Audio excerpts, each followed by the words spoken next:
Hello, everybody. Ketshi1383 with Ketshi Gaming. So it's been a while since part 8. There were the holidays. I had a cat with cancer, and my brother, who was sort of estranged, found himself free after a few years, and we were playing games we would have played together when they came out. As a result, I have been putting off the series. I did watch a fellow YouTuber who made a point about the Sonic 3 and Mario Brothers movies. They are not written well, but are fun to watch. Well, in the case of Mario, I drained all the fun out of it watching it so many times.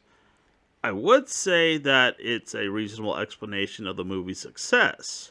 I don't necessarily think that's a good thing, considering it's just going to lead to more movies being very similar down the road. And we're just going to wind up back where we are now, with people thinking they're actually really good at writing when all they're good at is making a bunch of visual noise and audio noise. Moving on, in part 8, I left off with Mario and Donkey Kong escaping from the eel's mouth. The movie transitions to the guests for the wedding taking seats. Here they have some more references, with King Babam, King Boo, and a similar wedding cake from Mario Odyssey, along with that Yoshi egg I mentioned in the end credits. When the movie transitions to Peach in her wedding dress, this part cemented my opinion that all the characters in this movie are just dumb. The Penguin King at the beginning of the movie knew about the superstar and didn't use it to save his kingdom. Both of the Mario brothers could have just gone back in through the warp pipe they came out of and returned to Brooklyn. Never mind the whole entire thing of trying to save the city. Princess Peach banks everything on another, land's army coming to help her and saving the day, even when that army is easily defeated.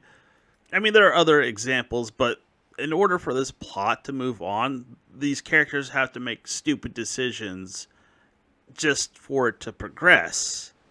In the scene where Peach goes with Bowser, Toad is more or less tied up by Kamek. But because the writers needed to set up the action scene, the Koopas let Toad wander around Bowser's flying castle unchecked. This is some Empress Teresa levels of writing. And for those who don't know about the reputation of the book and the writer, I would suggest you keep it that way. After getting the bouquet from Toad, Peach walks up the aisle and she can see the prisoners in the cages, and Bowser says he's sacrificing them in her honor. I went over this before, but this is very much a thing Bowser would not do. With the prisoners being lowered into the lava, Peach takes out Kamek with her own press X to win abilities and knocks him out. At least the writers realized that Kamek was going to be a problem since they made him overpowered to begin with, because the writers were being lazy. My problem with the scene is not only Toad wandering around, potentially sabotaging things, but why was he not tied up to force Peach into compliance? It seemed really effective to me. When Peach pulls out the ice flower and starts taking on Bowser and his minions, she feels a bit overpowered. They could have made it look like she was struggling against a platform filled with minions. Making her struggle a bit would have been a better choice than her just dominating the minions on top of altering the ice flower and what it can do for the sake of the scene. The other thing is King Boo was in attendance. Unless she has a Poltergust 3000 somewhere in that dress, she should have been defeated easily by King Boo. It is likely they just wanted to add a reference and did not think about his presence. They did this for King Babam, but King Boo disappears. Again, it's another sign of the lazy writing, letting the references do the heavy lifting or distracting from the plot. When Mario and Donkey Kong show up and they get shot down, we finally get a proper fight between Mario and Bowser's minions. I hate having to say Bowser's minions, but if I use minions, I kind of just get a picture of Illumination's minions, and a thought of a crossover would be a nightmare in the making. The rabbits are bad enough, and with the possible demise of Ubisoft looming, who knows? The fight is a little short for my liking. After all, the '93 movie failed to deliver, And when Mario grabs a super leaf and has the Tanuki suit on, I despise the choice to make his tail spin in order to fly. It feels like the animators watched Sonic 2 and decided that was a good idea to copy it. And it's not the first time it feels like they copied something from Sonic 2. Remember the scene with Knuckles drowning in Sonic 2 and Sonic saves him. Mario saved Donkey Kong, and it has a similar ring to it. The positive out of all this is the use of the Mario theme song from the games, not just a short snippet like they did in the Mushroom Kingdom or some pop song. At least when they go back to Peach, she messes up and blows herself up. But it just shows how overpowered they made Peach because she just jumps 12 feet into the air. Almost like they gave her abilities because the scene required it and not because it was well thought out or based on the games. Now, I will admit that Donkey Kong saving all the prisoners from the lava was a bit of a shining moment in the movie. I would say the same for Mario and Luigi, but I still think Luigi should have had a much bigger part than sitting in a cage for a good chunk of the movie. After all, it is the Super Mario Bros. They had a basic template with the cartoons, as bad and derivative as they were, for the characters to be together. When all of them are together and Bowser breaks free of the ice using the power of extreme jealousy, yelling to launch the Bomber Bill, which was known as Bonsai Bill, like so many other parts of this movie, it is huge. Bigger than it is in the games and raises other issues I have with the movie. Between Peach being easily coerced by capturing just one toad, the size of Bowser's floating island, and then the Bomber Bill, how has Bowser not taken over the world of the Mushroom Kingdom? The only army that stood up to him was easily defeated. The Bomber Bill seems more than capable of destroying the Mushroom Kingdom. Why is his superstar even in the movie? The answer is obvious. The writers were lazy and could not think of a way for them to beat Bowser without it. I'm getting ahead of myself. The chase scene where the Bomber Bill is after Mario is fine, outside of the damn spinning tail. The issue I have with the Bomber Bill is when it's sucked into the warp pipe, having nuclear levels of explosions in the area between the warp pipes, and Bowser's Island being sucked in and shot out into Brooklyn. I have to wonder why parts of Brooklyn were not sucked in and then warped to the other side of the warp pipe into the Mushroom Kingdom. I mentioned this before, but the brothers could have gone back through the warp pipe instead of wandering off in a previous video. This kind of helps my point in that regards. But it seems to only work one way, and not to mention the floating island is so big that people definitely died when it shot out into Brooklyn. I also have to wonder how Mario popped out of the manhole with a series of pipes and sewers between the warp pipe and the surface. In this case, I might be overthinking it.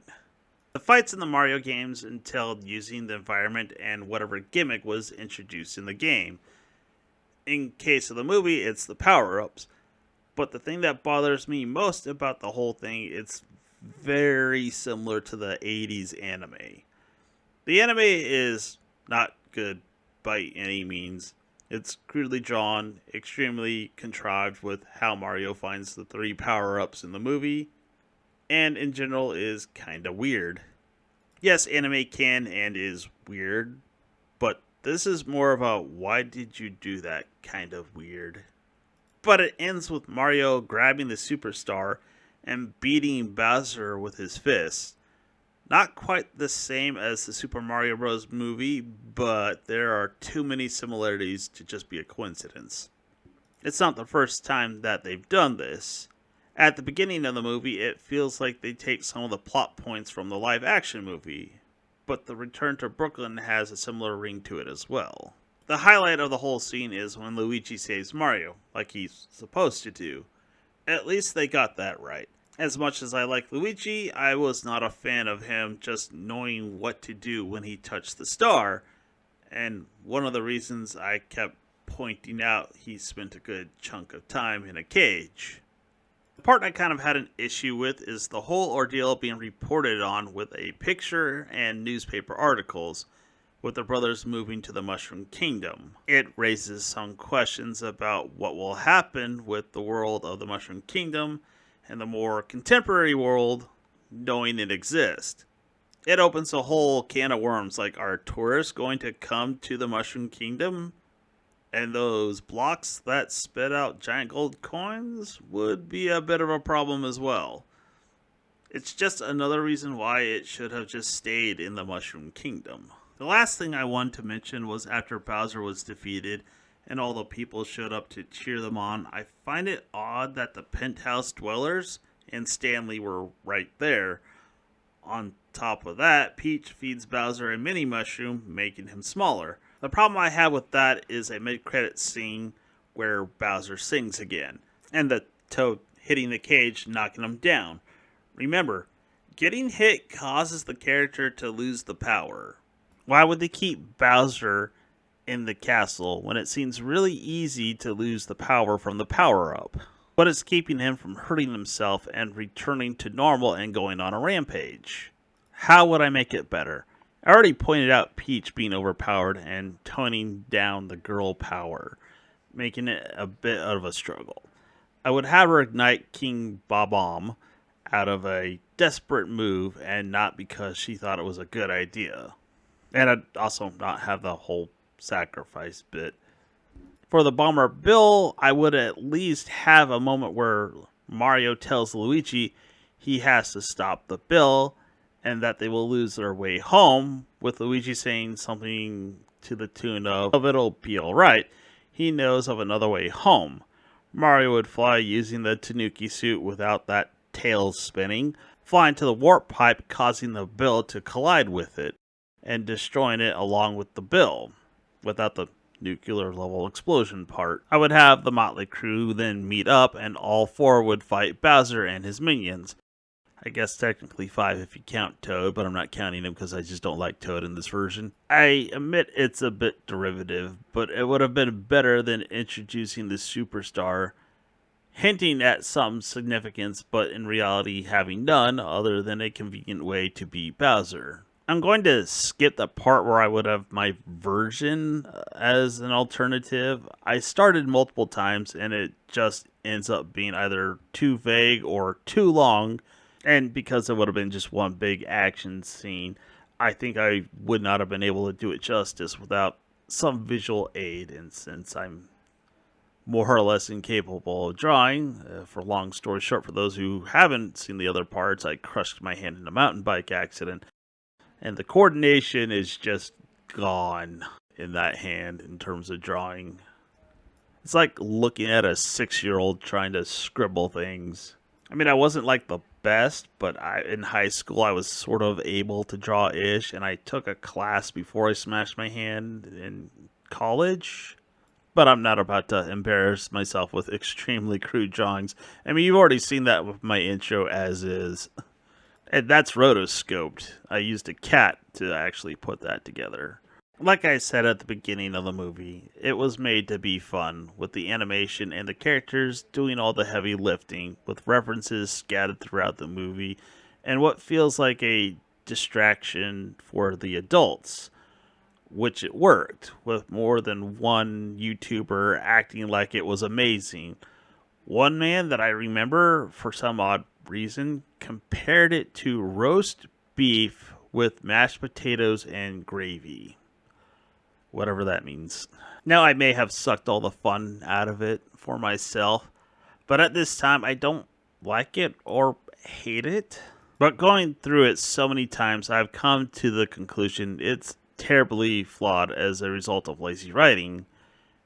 It put too much emphasis on the references, which came off as promotions for Mario games, and it worked in that regards. Switch sales increased, Mario-based products tripled in sales for a few months, and other studios went all in on video game adaptations.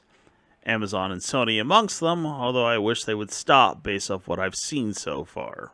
With a second Mario Bros. Movie in the works at this point, I kind of wonder if Illumination can repeat the success of the first movie, Or was it just lightning in a bottle? Personally, I'm kind of leaning towards it being lightning in a bottle, but with the success of the Sonic movies, maybe any sequels will see success? There seems to be a reason why Nintendo is holding back from licensing out their movie rights for their IPs, and I kind of have to wonder if they're waiting to see the results of the second Mario movie and the Zelda movie. In terms of the plot for the second movie, there are plenty of directions it can go in. I think they might introduce Bowser Jr. and have him help his dad escape from Peach's castle. Another idea I had was to introduce another villain similar in vein to that of the various Mario RPGs, with Bowser joining forces with Mario to face this new villain. I would also guess that either Daisy or Rosalina will make an appearance. One thing I'm fairly confident in is a green Yoshi, or more specifically, the one from the egg in the end credits, will show up. I hope it won't be like the Super Mario World TV series, not the same as the Super Mario Bros. 3 TV series. Slight difference. Oh, that looked like fun! Wait for Yoshi, Luigi! The unfortunate part about that is it'll probably take place in Brooklyn, or at least in part. With that, I'm done with the series. I did not go as long as I thought I would, thankfully. I do have my sights on the Yakuza Amazon series and the Five Nights at Freddy's movie. If you made it this far, thanks for watching.